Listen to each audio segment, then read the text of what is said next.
여러분 안녕하세요. 대한민국 영어 감잡기 프로젝트 데미안과 함께하는 너쉬영북 시간입니다. 이번 시간은 26강 리딩입니다. 80쪽부터 82쪽까지이고 연관문은 블루로 표시되어 있습니다. 자, 들어가 볼까요? Beck listened with evident pleasure. Finally, here was someone to whom I was able to give something. He patted me on the shoulder, called me one hell of a fellow, and my heart swelled ecstatically at this opportunity to luxuriate in the release of a long pent-up need for talk and communication, for acknowledgement from an older boy. When he called me a damned clever little bastard, the words ran like a sweet wine into my soul. The world glowed in new colors. Thoughts gushed out of 100 audacious springs. A fire of enthusiasm flared up within me. We discussed our teachers and fellow students, and it seemed to me that we understood each other perfectly. We talked about the Greeks and the pagans in general, and Beck very much wanted me to confess to having slept with girls. This was out of my league. I hadn't experienced anything, certainly nothing worth telling.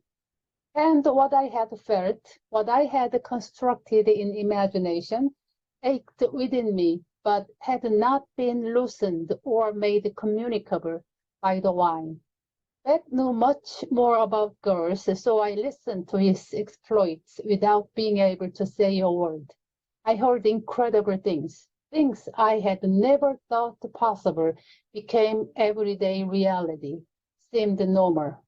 Alphonse Beck was 18, seemed to be able to draw on a vast body of experience. For instance, he had learned that it was a funny thing about girls. 자, 올릴게요. They just wanted to flirt, which was all very well, but not the real thing. For the real thing, one could hope for greater success with women. Women were much more reasonable. Mrs. Yagelt, for example, who owned the stationery store, well, with her, one could talk business, and all the things that had happened behind her counter wouldn't fit into a book. I sat there enchanted and also dumbfounded. Certainly, I could never have loved Mrs. Yagelt, yet the news was incredible. There seemed to be hidden sources of pleasure, at least for the older boys, of which I had not even dreamed. Something about it didn't sound right, and it tasted less appealing and more ordinary than love, I felt, was supposed to taste. But at least this was reality. This was life and adventure, and next to me sat someone who had experienced it, to whom it seemed normal. Once it had reached this height, our conversation began to taper off. I was no longer the damned clever little bastard. I'd shrunk to a mere boy listening to a man, yet all the same, compared with what my life had been for months, this was delicious. This was paradise. Besides, it was, as I began to realize only gradually, very much prohibited. From our presence in the bar to the subject of our talk. At least for me, it smacked of rebellion. I can remember that night with remarkable clarity. We started on our way home through the damp, past gas lamps dimly lighting the late night. For the first time in my life, I was drunk. It was not pleasant. In fact, it was most painful, yet it had something, a thrill, a sweetness of a rebellious orgy that was life and spirit. Beck did a good job taking charge of me, even though he cursed me bitterly as a bloody beginner, and half led, half carried me home. There he succeeded in smuggling me through an open window in the hallway. The sober reality to which I woke after a brief death-like sleep coincided with a painful and senseless depression. I sat up in bed, still wearing my shirt. The rest of my clothes strewn about on the floor reeked of tobacco and vomit. Between fits of headache, nausea, and a raging thirst, an image came to mind, which I had not viewed for a long time. I visualized my parents' house, my home, my father and mother, my sisters, the garden. I could see the familiar bedroom, the school, the marketplace, could see Demian and the confirmation classes.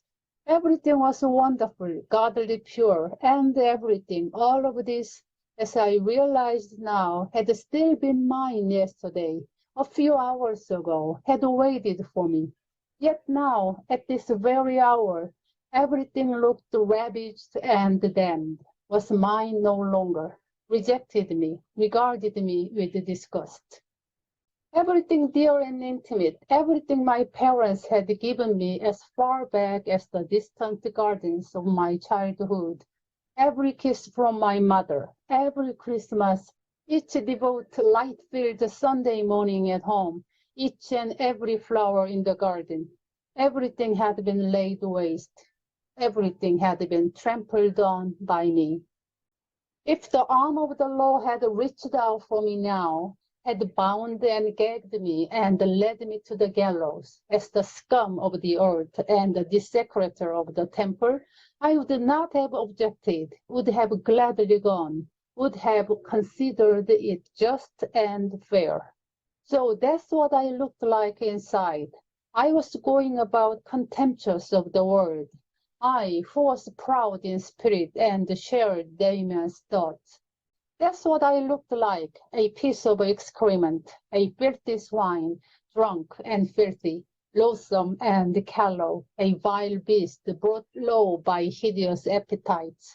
That's what I looked like, I, who came out of such pure gardens, where everything was cleanliness, radiance, and tenderness. I, who had loved the music of Bach and beautiful poetry.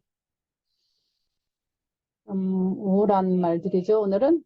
자, 오늘은 여기까지 하겠습니다. 오늘 영상이 여러분이 영어의 감을 잡는 데 도움이 된다면 구독, 좋아요로 꼭 알려주세요. 더 좋은 영상을 만드는데 큰 힘이 될 것입니다. 여러분 감사합니다.